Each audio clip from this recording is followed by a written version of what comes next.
کوئی کاروبار نہ کرے، میرے بھائی کاروبار میں بڑی برکت دی ہے اللہ تعالیٰ نے۔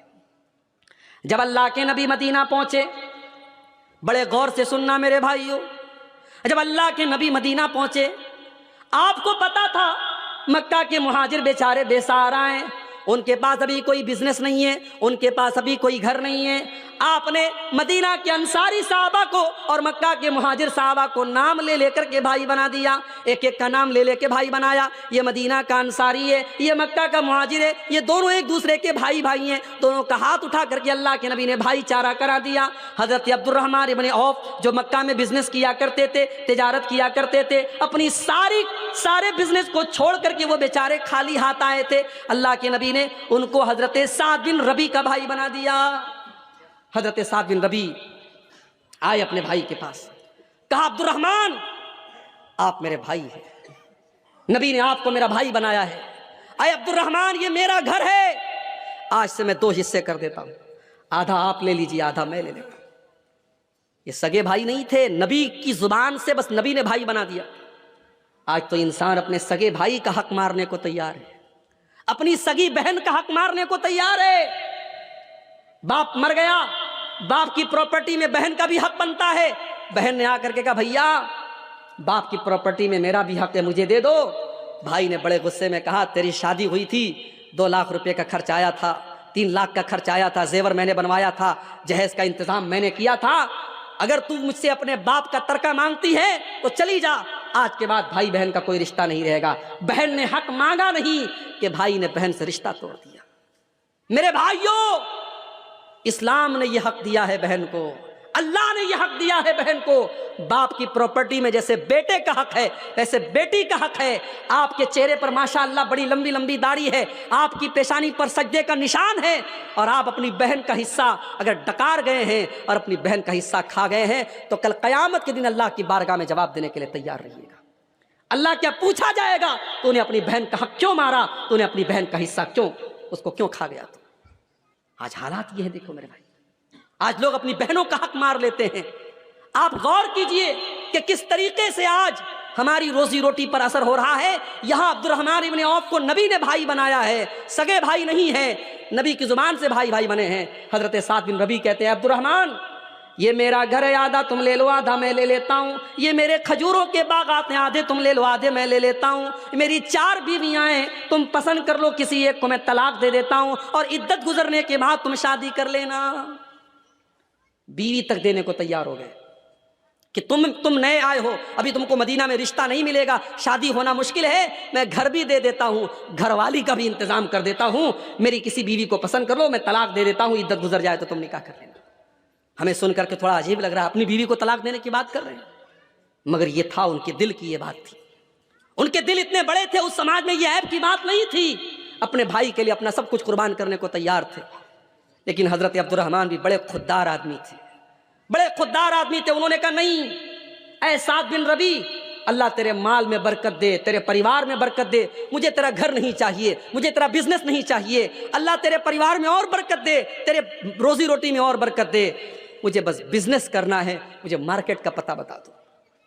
میرے پیارے ساتھیوں، حضرت عبد الرحمن ابن عوف نے مدینہ کے ایک مارکیٹ سے گھی کا اور پنیر کا بزنس شروع کیا۔ گھی اور پنیر کا بزنس انہوں نے چند پیسوں سے شروع کیا، اور کچھ ہی دنوں میں اتنی برکت اللہ تعالیٰ نے ان کے کاروبار میں دے دی، اتنی دولت ان کے پاس آ گئی، اتنا پیسہ ان کے پاس ہو گیا کہ انہوں نے جب شادی کی تو اپنی بیوی کو مہر میں انہوں نے کھجور کی گٹھلی کے برابر سونا دے دیا۔ اور جب نبی نے ان کے کپڑے پر زردی کا نشان دیکھا اور نبی نے پوچھا کہ عبد الرحمن کیا تم نے شادی کی ہے؟ کہا کہ ہاں اللہ کے نبی میں نے شادی کی ہے۔ تو اللہ کے نبی نے پوچھا کہ اپنی بیوی کو تم نے مہر میں کیا دیا؟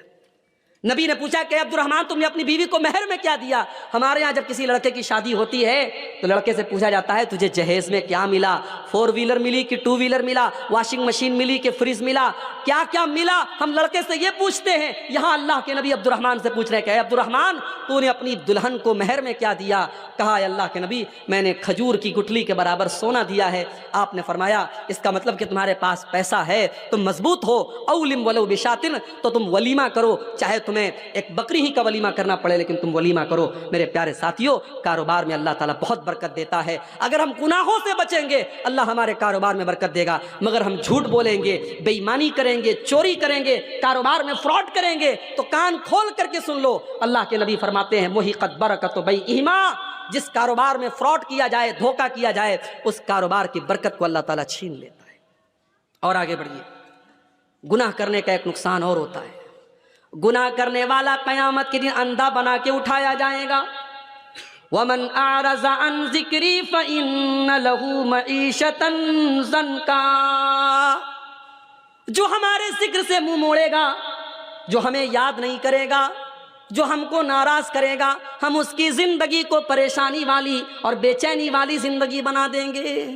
اس کی زندگی میں سکون نہیں ہوگا، اس کی زندگی میں شانتی نہیں ہوگی، اس کی زندگی میں چین نہیں ہوگا، اس کی زندگی بے سکونی والی ہو جائے گی، ڈپریشن کا شکار ہو جائے گا۔ دولت بہت ہوگی مگر راتوں میں اس کو نیند کی گولیاں لینی پڑیں گی تب جا کر اس کو نیند آئے گی۔ اس کے گھر میں کھانے کی کمی نہیں ہوگی مگر چائے بنے گی تو کہے گا صاحب میری چائے میں چینی مت ڈالنا، مجھے شوگر ہو گیا ہے۔ چکن بنے گا تو کہے گا مجھے چکن مت دینا، مجھے شوگر ہو گیا ہے۔ ایک چیز کھائے گا تو 10 چیزوں سے پرہیز کرے گا، اتنی بیماریوں میں اللہ تعالیٰ ڈال دے گا۔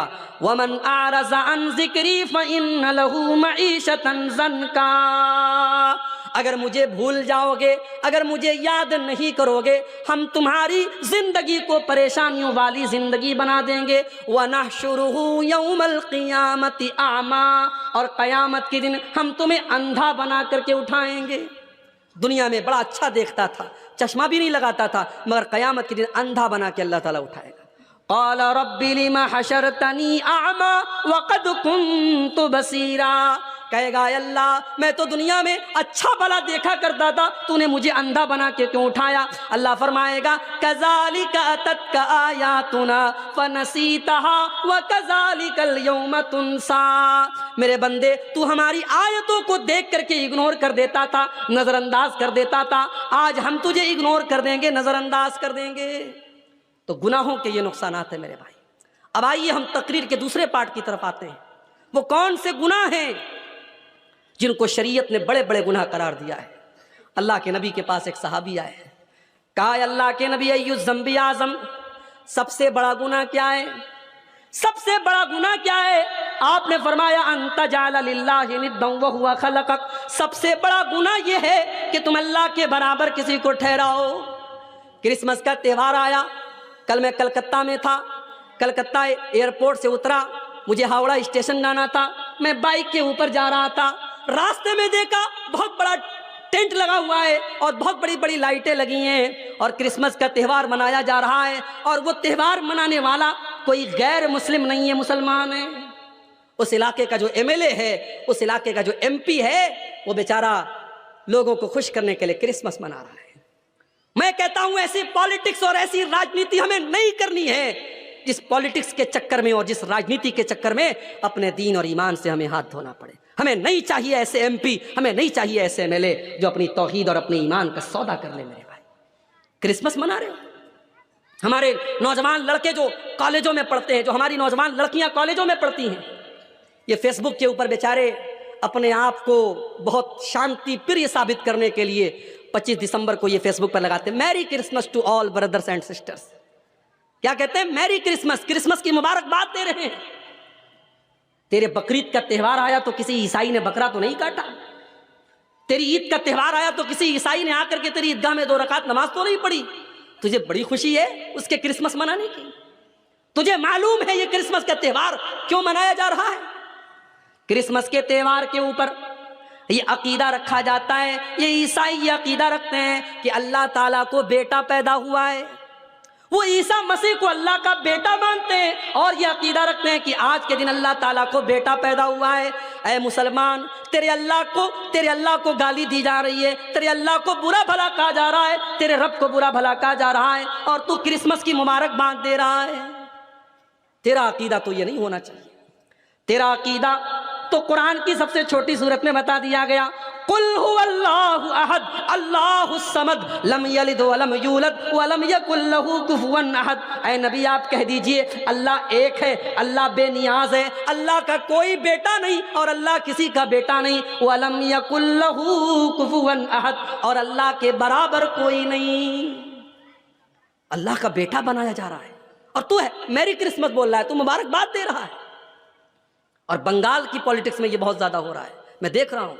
غیر مسلموں کے تہوار ہوتے ہیں، ان کے مذہبی دیوی دیوتاؤں کے فوٹو لگا لگا کر کے ہمارے یہ مسلمان جو لیڈرز ہوتے ہیں یہ ان کو شبھ کامنائیں دیتے ہیں۔ وہ کہتے ہیں صاحب پولیٹکس سے کرنا پڑتا ہے، پولیٹکس کے نام پر اگر آپ کو اپنے دین اور اپنی توحید سے کمپرومائز کرنا پڑے تو ایسی پولیٹکس سے آپ توبہ کر لیجئے میرے بھائی، نہیں کرنی چاہیے ایسی پولیٹکس۔ اسلام کے اندر دو رنگی نہیں ہے، اسلام کے اندر دوگلا پن نہیں ہے، اسلام توحید والا مذہب ہے۔ اگر آپ اسلام کو مانتے ہیں تو توحید سے کبھی کمپرومائز مت کیجیے۔ اللہ کے پیارے نبی کے پاس آفر آیا، مکہ کے کافروں نے آفر دیا، اے محمد صلی اللہ علیہ وسلم ہم آپ کو ایک بڑا بہترین آفر کرتے ہیں، ایک دن آپ ہمارے بتوں کے آگے سجدہ کیجئے، ہم ایک دن آپ کے اللہ کے آگے سجدہ کریں گے، ایک دن آپ ہماری مذہب پر ہمارے مذہب کو فالو کیجئے اور ایک دن ہم آپ کے مذہب کو فالو کریں گے۔ بڑا اچھا آفر تھا، بیچ کا راستہ نکالا گیا تھا۔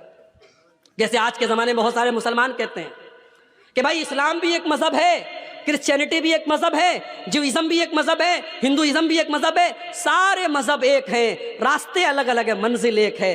معاف کرنا میرے بھائی، یہ عقیدہ اسلام کا عقیدہ نہیں ہے۔ اسلام کا عقیدہ یہ نہیں ہے کہ سارے راستے الگ الگ ہیں، منزل ایک ہے۔ اسلام کا راستہ یہ ہے منزل بھی ایک ہے اور راستہ بھی ایک ہے، اور وہ راستہ اللہ کا راستہ ہے، وہ راستہ رسول کا راستہ ہے، وہ راستہ اسلام کا راستہ ہے۔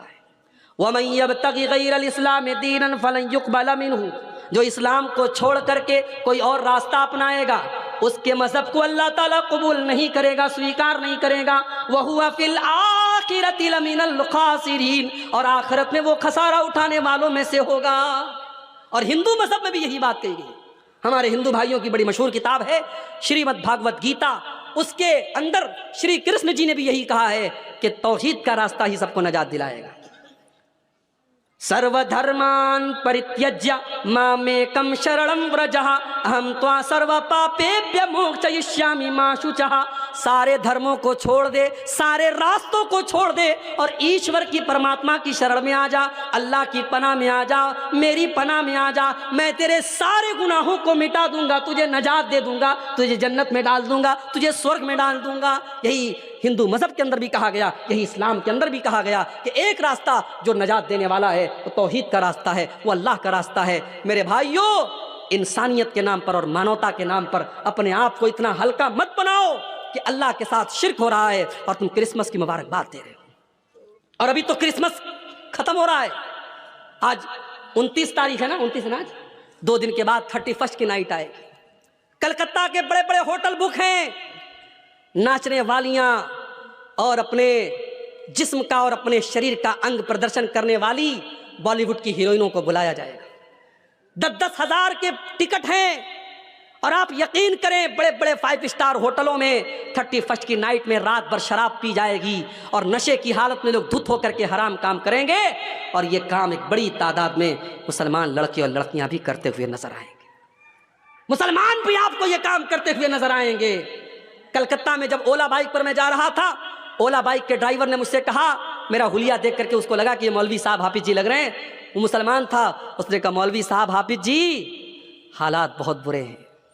اس نے کہا سنڈے کے دن رات میں ہم لوگ جب بائک لے کے نکلتے ہیں، نشے کی حالت میں بالکل ٹھلی ہو کر کے، بالکل دھت ہو کر کے جوان لڑکیاں آتی ہیں، ان کے باپ کو کوئی پرواہ نہیں کہ ہماری لڑکی کہاں گئی ہے، ان کی ماں کو کوئی پرواہ نہیں ہماری جوان لڑکی کہاں گئی ہے، نشے کی حالت میں دھت ہو کر کے آتی ہیں اور ہم سے کہتی ہیں ہم کو ہمارے گھر پہنچا دو۔ اور ہمیں ڈر لگتا ہے کہیں ایسا نہ ہو کہ اس کو لے کر کے جب اپنی بائک پر ہم جائیں اور یہ ہم کو جکڑ کر کے ہم ہماری بائک پر جب بیٹھیں تو کہیں ایسا نہ ہو کہ ہم گناہوں کی دلدل میں چلے جائیں اور ہم کوئی غلط کام کر بیٹھیں۔ کہا کہ یہ کام کرنے والی مسلمان لڑکیاں بھی ہوتی ہیں اور غیر مسلم لڑکیاں بھی ہوتی ہیں۔